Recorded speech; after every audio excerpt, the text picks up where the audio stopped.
mengajak kita untuk memperhatikan kembali di dalam tulisan Paulus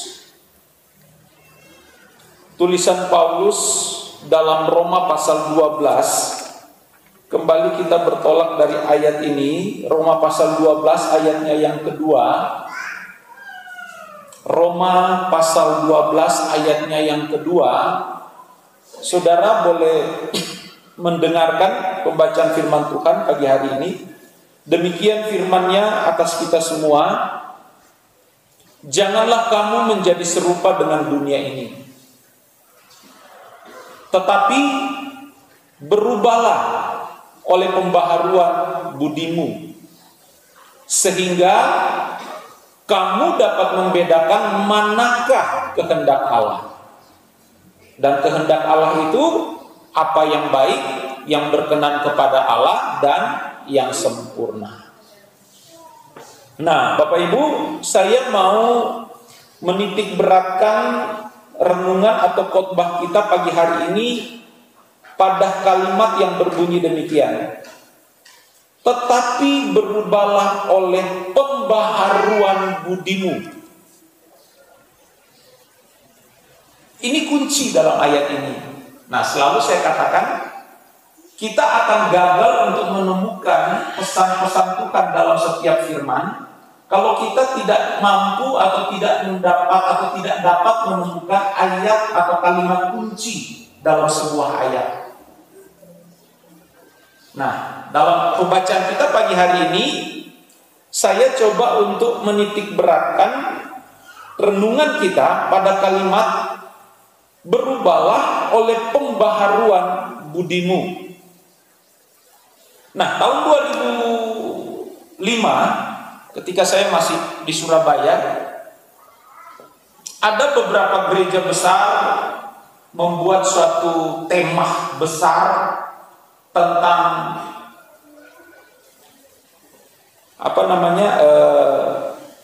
transformasi.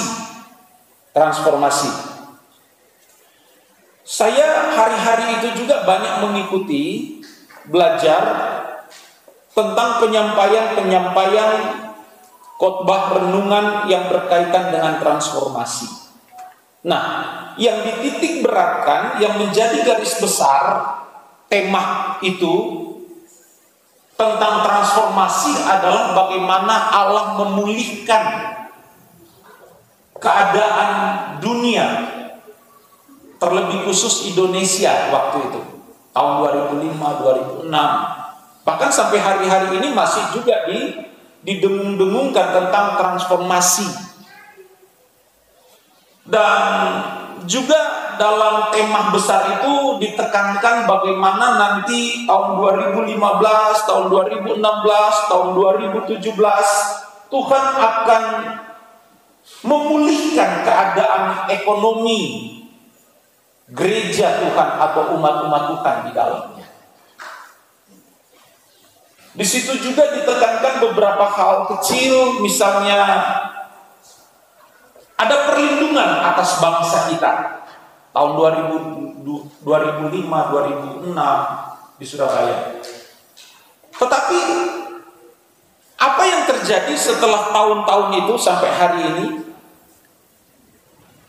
Di hadapan kita bahwa kita melihat bahwa keadaan transformasi yang ditekankan, pemulihan negara, perlindungan, pemulihan ekonomi dan lain sebagainya hampir-hampir tidak terjadi atas bangsa kita. Malah tahun 2005 terjadi tsunami di beberapa tempat, bencana alam sana sini, terjadi pergolakan di daerah-daerah secara lokal.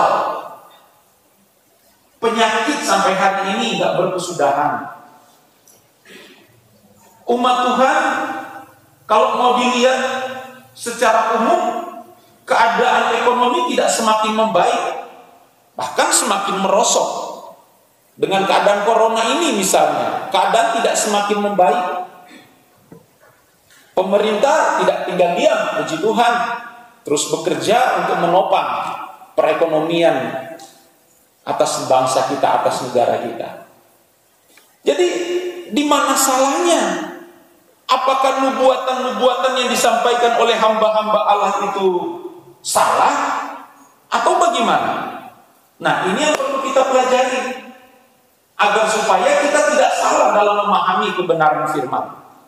Jangan kita terbuai, jangan kita langsung cepat menang atau cepat senang dengan segala sesuatu yang menjanjikan hari-hari ini. Tapi kita harus bercermin kepada firman Tuhan.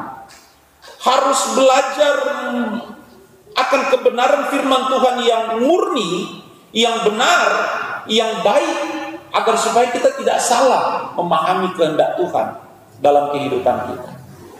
Nah, kita perhatikan Bapak Ibu dalam kalimat ini.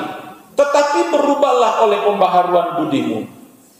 Kalimat atau kata pembaharuan dalam teks ini dan ayat ini yang dipakai tahun-tahun kemarin sebagai landasan tentang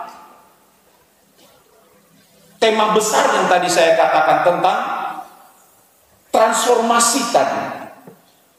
Nah, kalau kita bercermin melihat kebenaran firman Tuhan dari bahasa asli kata pembaharuan di sini itu menggunakan kata metamorfoste, atau dengan kalimat yang ngetren hari ini, metamorfosis. Nah, ini sebenarnya suatu hal yang perlu dipahami secara benar dan baik. Sebab kalau kita salah memahami ini, maka kita juga tidak akan dapat menemukan apa maunya Tuhan dalam ayat ini. Nah, metamorfosa yang dikatakan dalam ayat ini itu bukan berbicara tentang pemulihan keadaan ekonomi. Tidak ada kaitan sama sekali dengan yang disampaikan tahun-tahun kemarin. Tidak ada kaitan dengan pemulihan ekonomi di situ. Tidak ada kaitan sama sekali. Tidak ada juga kaitan dengan perlindungan Tuhan atas suatu tempat atau negara atau dunia ini. Tidak ada. Nah, apa maksud Tuhan dalam ayat ini? Jelas kalau saudara perhatikan. Yang mau disampaikan oleh Tuhan melalui Rasul Paulus dalam Roma pasal 12 ayat 2 ini, bagaimana kita umat Tuhan harus bisa atau mampu untuk bisa merubah cara berpikir. Cara berpikir itu. Jadi bukan soal keamanan sebuah negara, bukan soal Tuhan pulihkan suatu tempat, atau bukan soal ekonomi dipulihkan, tidak ada kaitan sama sekali. Nah, Bapak Ibu jemaat yang diberkati Tuhan, jadi transformasi yang mau ditekankan oleh Tuhan melalui Paulus dalam ayat ini adalah bagaimana kita umat Tuhan itu harus memiliki cara berpikir sama seperti Tuhan berpikir. Itu kuncinya. Jadi sekali lagi, pembaharuan di sini atau transformasi dalam ayat ini tidak ada kaitan sama sekali dengan pemulihan terhadap ekonomi, dengan keamanan sebuah bangsa. Tidak ada. Karena kalau itu yang dikatakan atau transformasi yang disampaikan menyangkut hal-hal tadi, maka saya katakan bahwa itu suatu pengajaran yang salah. Yang menyampaikan itu juga nggak belajar benar, mau dipaksakan untuk dikaitkan dengan keadaan hanya untuk mau menyenangkan jemaat Tuhan. Nah, orang-orang yang menyampaikan ini saya boleh katakan itu guru-guru palsu. Karena mereka menyesatkan. Mereka tidak menyampaikan suatu hal yang benar tentang firman Tuhan. Dipaksakan untuk ayat ini bisa mendukung keadaan manusia mungkin di hari-hari itu. Di mana tentu siapa manusia yang tidak membutuhkan perlindungan? Siapa manusia yang tidak membutuhkan pemulihan ekonomi? Siapa manusia yang tidak membutuhkan kesehatan? Tetapi kalau bertolak dari ayat ini maka tidak ada kaitan sama sekali. Jadi yang saya mau katakan apa? Ayo kita kembali kepada Injil yang murni, Injil yang orisinil. Kita belajar hari ini. Nah, contoh di zaman Yeremia, kalau saudara buka kitab Yeremia, di mana di zaman Yeremia juga terjadi hal yang hampir serupa, di mana para nabi-nabi selain Yeremia itu menubuatkan bahwa Yerusalem ada dalam keadaan aman, nyaman, tentram, dilindungi oleh Tuhan. Tapi Yeremia menyampaikan suatu hal yang berbeda. Yeremia katakan tidak, Yerusalem nanti akan mengalami suatu kedahsyatan. Yerusalem nanti akan ditawan. Yerusalem nanti akan dibuang. Selain Yeremia, para nabi-nabi yang lain menyampaikan suatu hal perlindungan, ketentraman, kenyamanan atas Yerusalem. Dan apa yang terjadi? Benar adanya, setelah nubuat Yeremia disampaikan, Zerubabel datang kepung Israel. Israel ditawan, dibuang. Dan memang kenyataannya Yeremia pun akhirnya terkucilkan, dikucilkan dia. Dia mengalami hal yang tidak nyaman. Tapi ya, yang penting firman Tuhan diberitakan. Nah, Bapak Ibu jemaat yang diberkati Tuhan, jelas bahwa kita harus hati-hati dalam menerima segala informasi, terutama berkaitan dengan keadaan akhir zaman hari-hari ini. Harus hati-hati. Jangan cepat senang ketika mendengar suatu nubuatan. Saya tidak katakan bahwa nubuatan itu salah, tidak ya. Kalau memang Tuhan bernubuat kepada seseorang atau hamba Tuhan, maka pasti itu ya dan amin. Tetapi tugas kita adalah hati-hati. Ini akhir zaman Bapak Ibu. Menyerupai malaikat terang. Nah, kalau jemaat tidak punya pengetahuan firman yang benar dan baik, maka akan sangat mudah tersesat. Sangat akan mudah dibawa, diarahkan oleh iblis untuk jauh dari hadirat Tuhan. Karena yang dipakai oleh iblis sejak dari dulu, sejak dari zaman Taman Eden adalah hal-hal yang difirmankan Tuhan tapi dipelintir sedemikian rupa untuk umat bisa tersesat, seperti Hawa misalnya, dan diikuti oleh Adam. Nah, ini perlu kita perhatikan. Jangan sampai kita terjebak dengan firman yang dimodifikasi. Bapak Ibu jemaat yang diberkati Tuhan, jadi saya mau katakan begini, bahwa jangan kita berani coba-coba mengajarkan suatu hal yang bertentangan dengan firman. Aduh, apalagi saya. Ini suatu beban, suatu tugas yang besar. Namun tugas yang tidak mudah juga.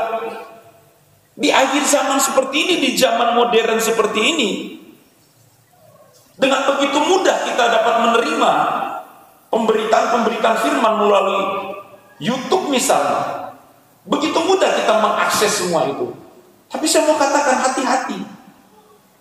Jangan sampai firman yang kita terima, firman yang kita tangkap hanya untuk menyenangkan telinga kita, karena kita senang akan janji-janji, tapi sebenarnya sudah melenceng dari apa yang Yesus ajarkan.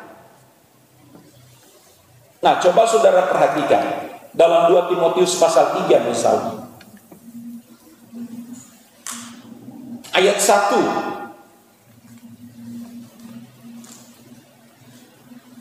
2 Timotius pasal 3 ayat 1 sampai dengan ayat 4. Keadaan dunia yang akan terjadi. Ketahuilah bahwa pada hari-hari terakhir akan datang masa yang sukar. Dari ayat ini, ayat pertama saja coba saudara perhatikan. Dunia tidak akan semakin membaik, Bapak Ibu. Dunia tidak akan semakin baik. Hari-hari terakhir akan datang masa sukar. Nah, mana mungkin Tuhan menyampaikan hal yang bertentangan dengan firman-Nya sendiri? Tidak mungkin.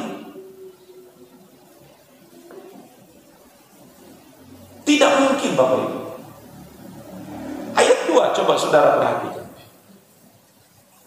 Manusia akan mencintai dirinya, menjadi hamba uang, akan membual, pemfitnah, berontak terhadap orang tua, tidak tahu berterima kasih, tidak mempedulikan agama, tidak tahu mengasihi, tidak mau berdamai, suka menjelekan orang, tidak dapat mengekang diri, garang, tidak suka yang baik. Ini keadaannya akan terjadi di akhir zaman.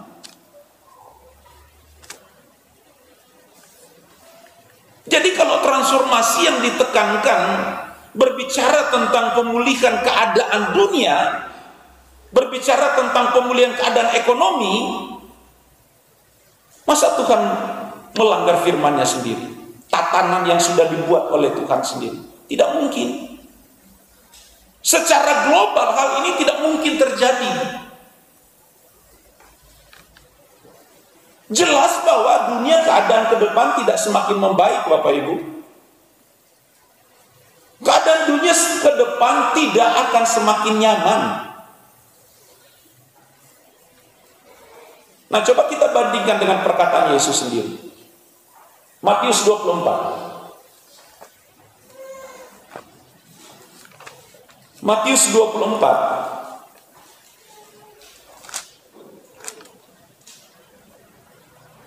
ayat 12. Apa Yesus katakan di sana? Dan karena makin bertambahnya kedurhakaan, maka kasih kebanyakan orang akan menjadi tinggi. Ini keadaan akhir zaman. Yang Yesus sampaikan ini keadaan di mana menjelang kedatangannya kali yang kedua. Masa Yesus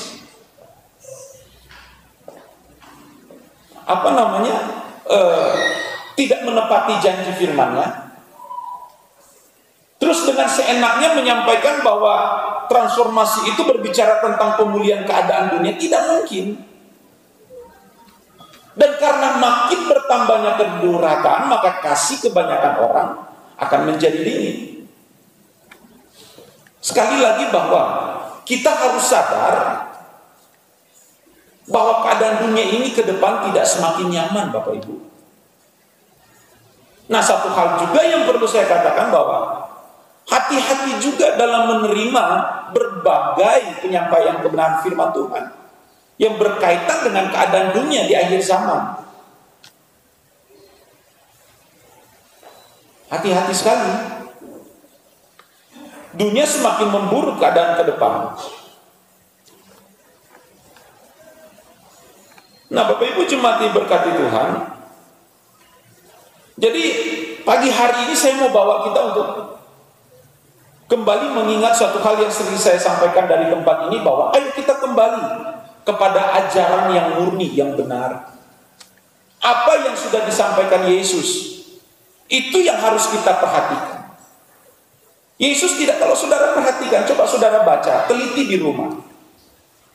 Yesus tidak pernah menyampaikan suatu janji bahwa keadaan menjelang kedatangannya itu akan membaik. Keadaan dunia secara khusus, menjelang kedatangannya itu keadaannya akan semakin membaik. Tidak. Bahkan di Pulau Patmos, ketika Yohanes mendapat suatu penglihatan tentang ada gulungan kitab yang termeterai, tidak ada satupun yang dapat membuka gulungan kitab itu yang termeterai. Tidak ada yang mampu membuka. Ketika Yohanes sedih, menangis karena tidak ada yang mampu membuka gulungan kitab, terus ada suara, Yohanes, kenapa kau menangis? Bukankah tunas Daud itulah yang sanggup membuka gulungan kitab itu? Nah, siapa? Yesus.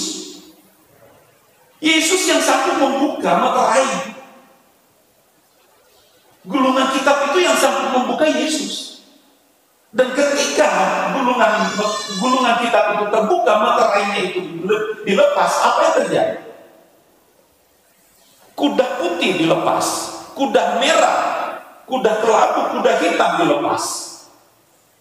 Itu berbicara tentang kekuatan-kekuatan dunia yang akan terjadi yang sudah terjadi, yang sedang terjadi, dan yang nanti akan terjadi. Jadi yang melegalkan dunia ini, kalau saya boleh katakan secara jujur, yang melegalkan keadaan dunia ini semakin tidak membaik, Yesus sendiri. Kenapa? Karena Yesus yang membuka gulungan kitab itu yang termaterai tadi. Yesus yang melegalkan keadaan dunia yang kita alami semakin sulit. Yesus izinkan, Allah Bapa izinkan itu terjadi. Nah, untuk apa? Untuk pelihara saudara dan saya yang murni pasti terpelihara. Minggu lalu kita sudah bicara itu. Bahwa gereja Tuhan yang benar-benar murni itu akan disingkirkan di padang gurun.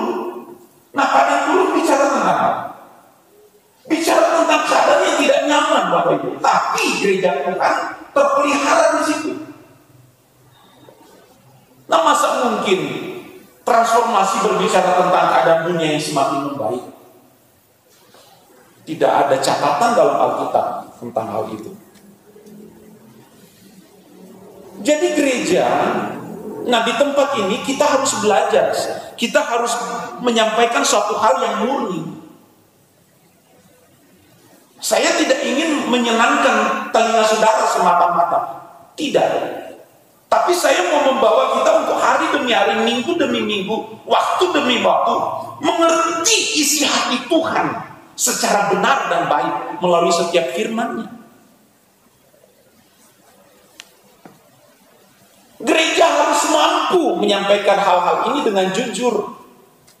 Gereja harus bisa menyampaikan isi hati Tuhan secara gamblang apa adanya. Tidak diperindah dengan kalimat janji-janji yang manis.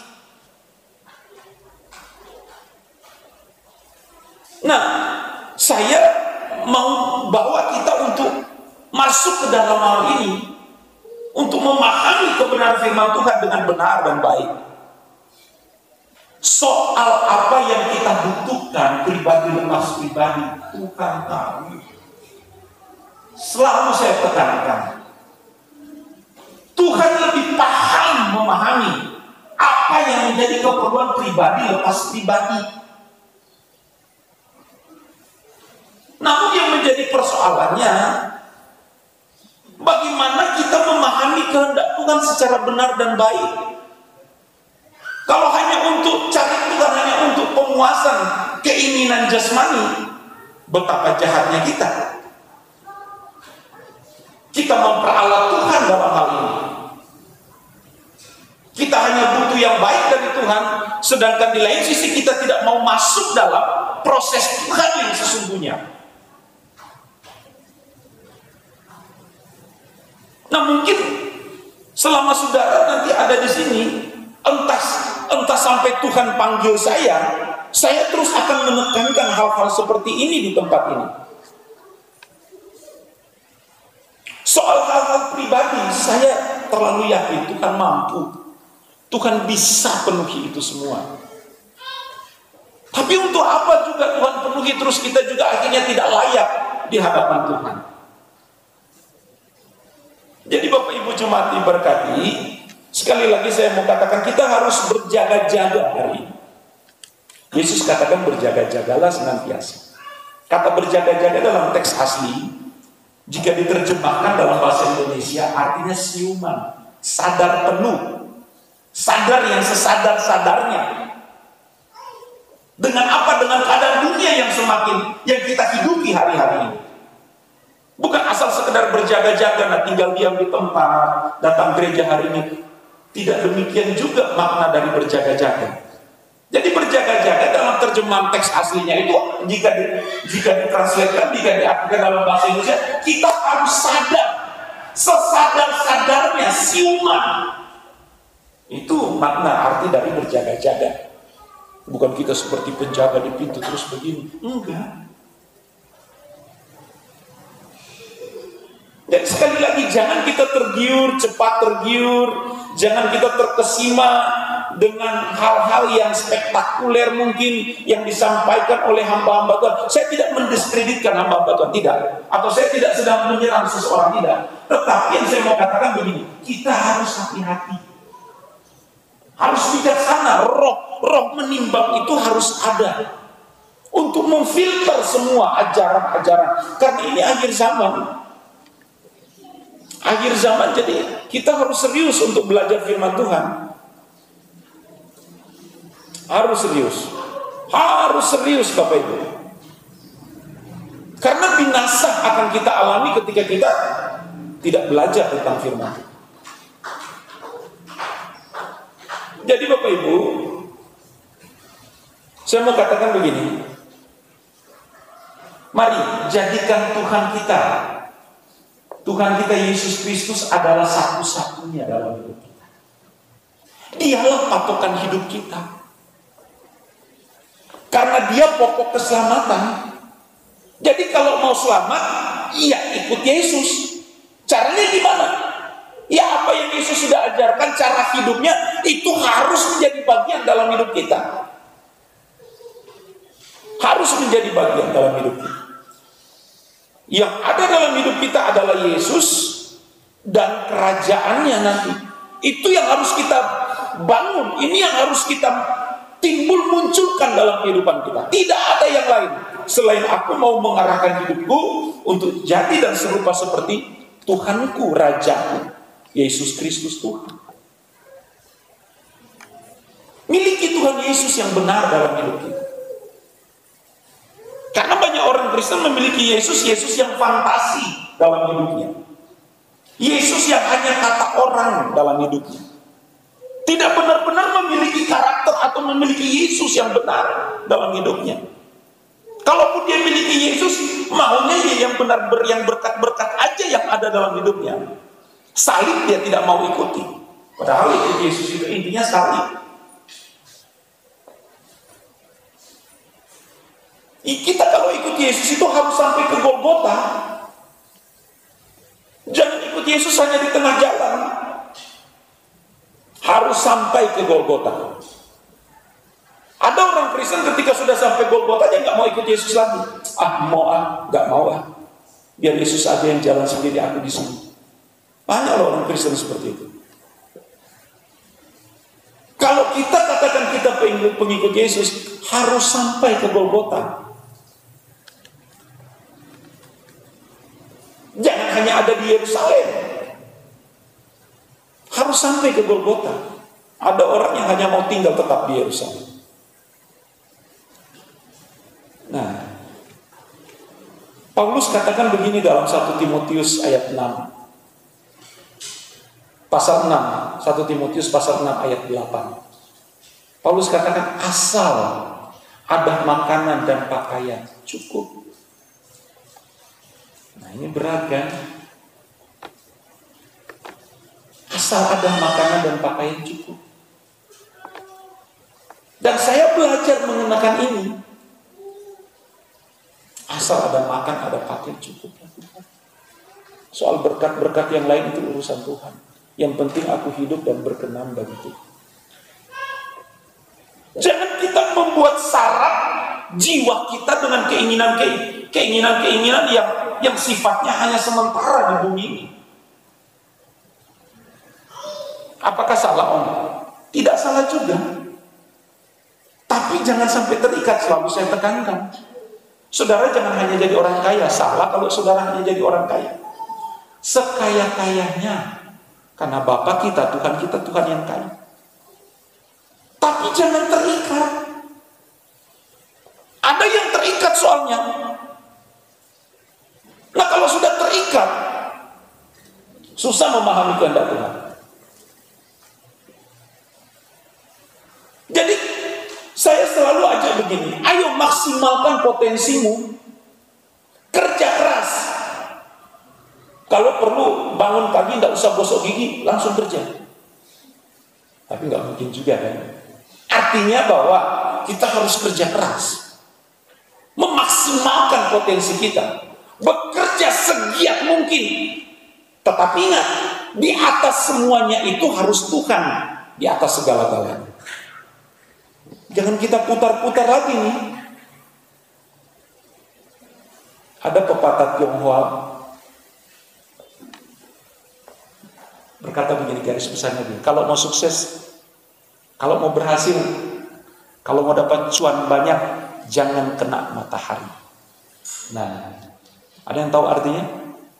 Saya bingung. Jadi gimana jangan kena matahari supaya sukses?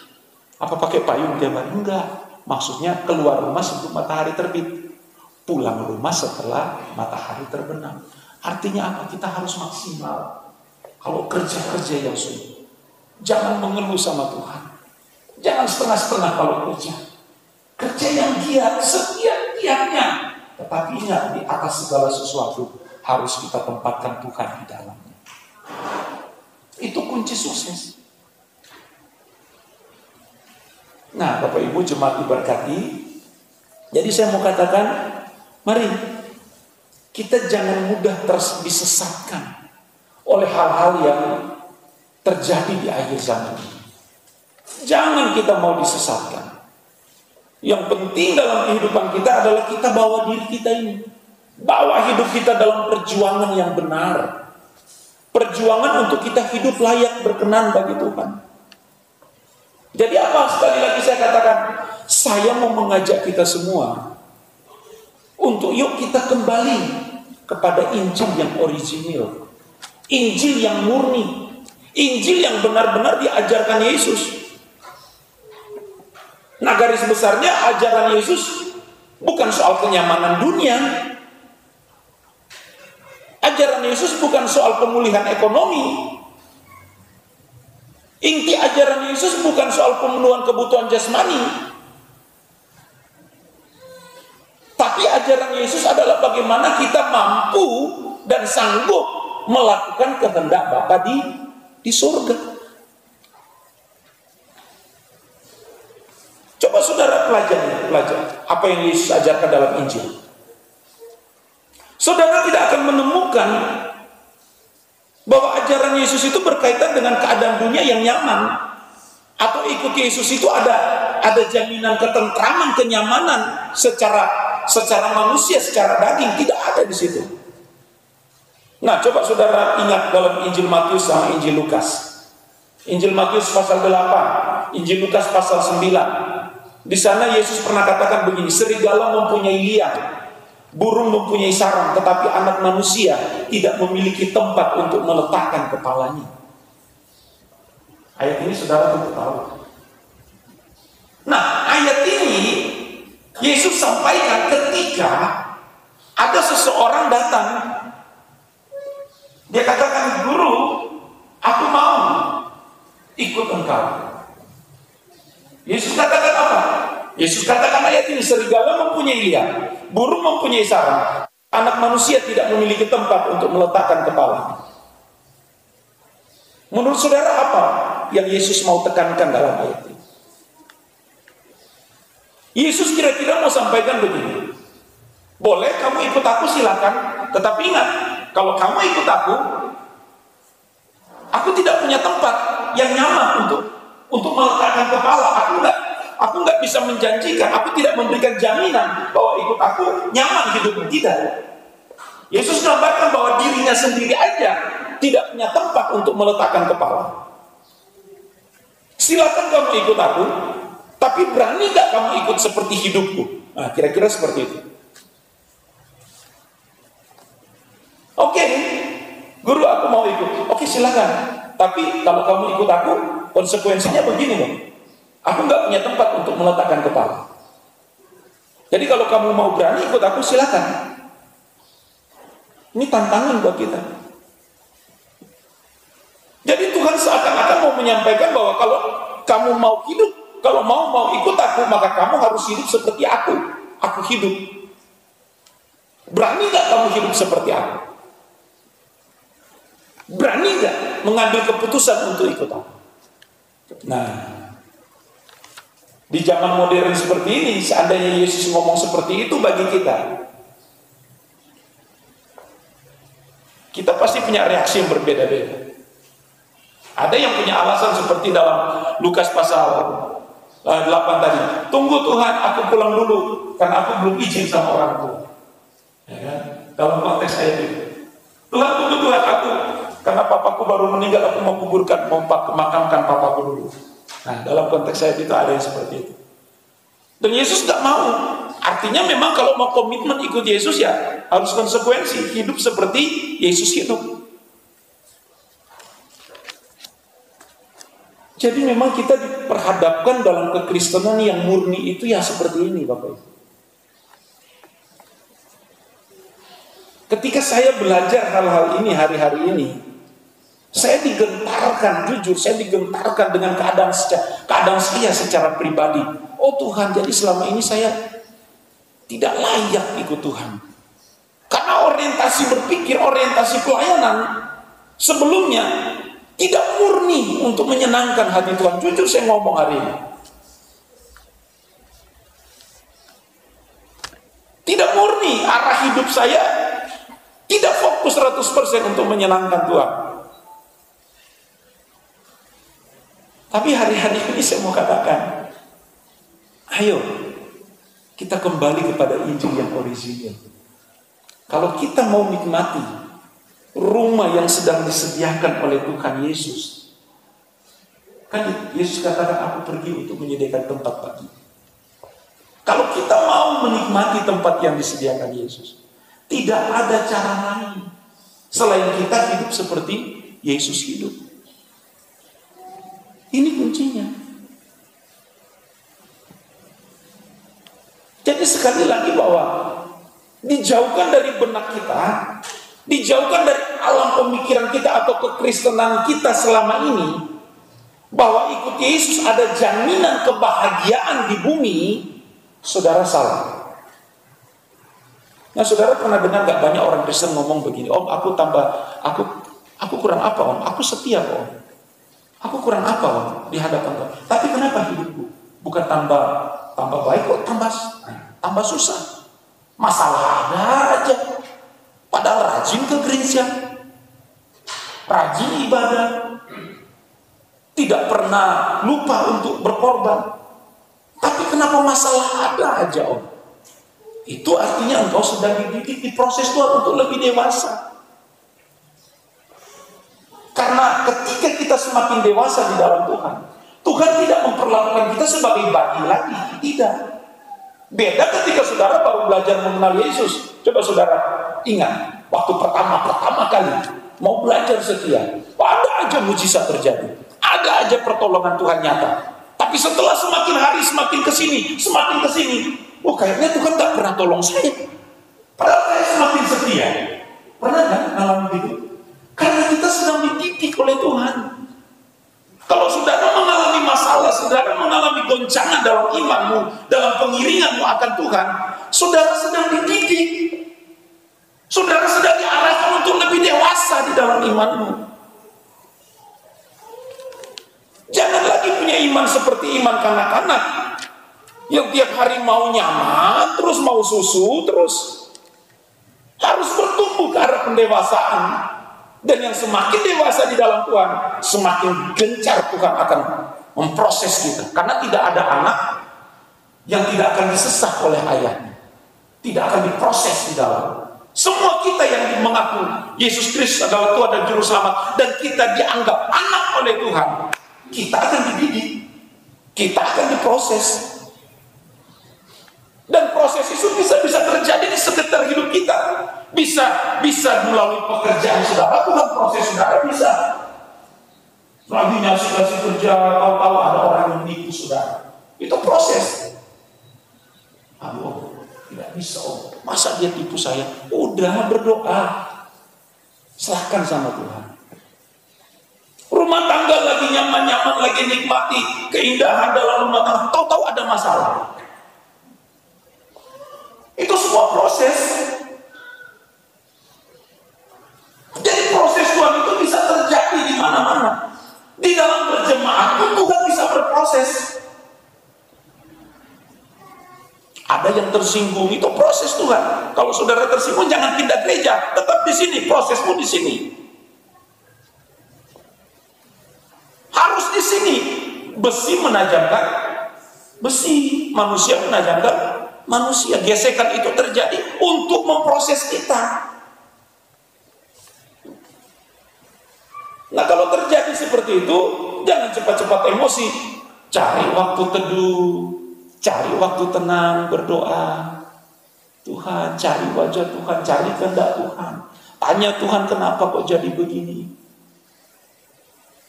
Jangan cepat-cepat ambil keputusan di saat engkau sedang emosi. Lebih besar salahnya daripada benarnya. Kalau lagi emosi, lagi semrawut ini otak, terus lagi ngambil keputusan, oh itu lebih salah, lebih besar salah daripada benarnya. Jadi ketika terjadi juga gesekan dalam rumah tangga, jangan cepat-cepat salahkan istri, jangan cepat-cepat salahkan suami, jangan cepat-cepat tendang anak, jangan. Duduk diam, merenung dulu, cari wajah Tuhan, cari kehendak Tuhan. Benar enggak? Tuhan, kenapa ini harus jadi begini? Percaya ketika kita serius mau jadi, kenapa jadi? Tuhan pasti berbicara dalam hidup kita. Bukan berbicara, hai anak, tidak. Tapi melalui firman Tuhan bisa berbicara. Melalui hati nurani kita, Tuhan bisa berbicara di dalamnya. Bisa semua. Karena Allah turut bekerja dalam segala sesuatu untuk mendatangkan kebaikan. Karena kita mengasihi Tuhan. Nah, Bapak Ibu, hal-hal seperti ini harus kita pahami dengan benar. Agar supaya setiap keadaan yang terjadi, hal yang terjadi dalam kehidupan kita, kita menemukan apa mau Tuhan di dalamnya. Jangan cepat-cepat marah, jangan cepat-cepat ambil keputusan. Jadi jangan anggap bahwa rumah tangga saya sudah sekian puluh tahun, kan saya dengan istri sudah saling memahami. Siapa bilang? Ada rumah tangga udah puluhan tahun cerai. Banyak kan? Banyak. Bukan hanya rumah tangga orang yang tidak kenal Tuhan. Rumah tangga orang Kristen pun banyak mengalami hal seperti ini. Jadi kita harus kembali ke realita, ke keadaan yang terjadi di sekitar kita. Tapi bagi kita yang sungguh-sungguh mengasihi Tuhan, Tuhan bekerja di dalamnya. Tuhan mampu mengubah segala sesuatu untuk mendatangkan kebaikan bagi kita. Tuhan bekerja di dalam. Tuhan sayang kita semua. Karena Dia sayang, makanya Dia mau supaya kita bertumbuh dewasa di dalam Tuhan. Bukan jadi anak kecil terus, bukan jadi punya iman-iman yang bayi terus. Tidak. Kita harus bisa mencapai level iman yang menyelamatkan. Ingat, saya pernah uraikan di sini. Bukan hanya iman sebesar biji sawi, tapi harus mampu masuk level tahap iman yang menyelamatkan. Nah, proses ini nggak mudah. Proses iman yang sampai iman yang menyelamatkan ini nggak mudah. Untuk level iman sebesar biji sesawi aja kita ngos-ngosan, apalagi iman yang sempurna. Tapi bagi Allah tidak ada hal yang mustahil. Bagi Tuhan tidak ada yang mustahil. Kalau kita mau digarap oleh Tuhan, kalau kita mau beri diri untuk diproses, sungguh mau diproses oleh Tuhan. Jadi Bapak Ibu, sekali lagi, ayo kita kembali kepada pengajaran Tuhan yang murni. Di akhir zaman ini jujur Bapak Ibu ya, kalau saya lihat di YouTube, waduh, mengerikan. Sebagai hamba Tuhan, saya melihat itu mengerikan Bapak Ibu. Waduh, mengerikan. Kalau jemaat Tuhan tidak punya kerinduan untuk belajar firman yang benar, bahaya. Serius saya ngomong, bahaya. Maka dari itu saya berusaha juga, saya belajar juga segiat mungkin untuk belajar memahami maksud Tuhan yang murni. Walaupun saya sadar bahwa Tuhan itu besar, tidak mungkin kita sanggup memahami semua hal yang ada di dalam Tuhan. Tetapi saya percaya bahwa Roh Kudus itu masih aktif sampai hari ini, yang akan terus membimbing, menuntun, mengajar, membuka, menyingkapkan rahasia-rahasia firman ketika kita sungguh-sungguh mau cari kehendak Tuhan. Jadi yang terakhir saya mau katakan begini, Yesus tidak memberikan jaminan kebahagiaan bagi kita yang sungguh-sungguh di dalam Dia di muka bumi ini. Yesus tidak memberikan kenyamanan atas dunia ini bagi kita yang sungguh-sungguh mau hidup seperti Yesus hidup. Terus apa yang Yesus berikan, Om? Nah, mari kita buka Yohanes pasal 14, ayat yang terakhir. Ini yang Yesus beri buat kita. Bukan soal kenyamanan, bukan soal ketentraman, keindahan. Tapi Yesus mau beri begini. Yohanes pasal 14 ayat 27.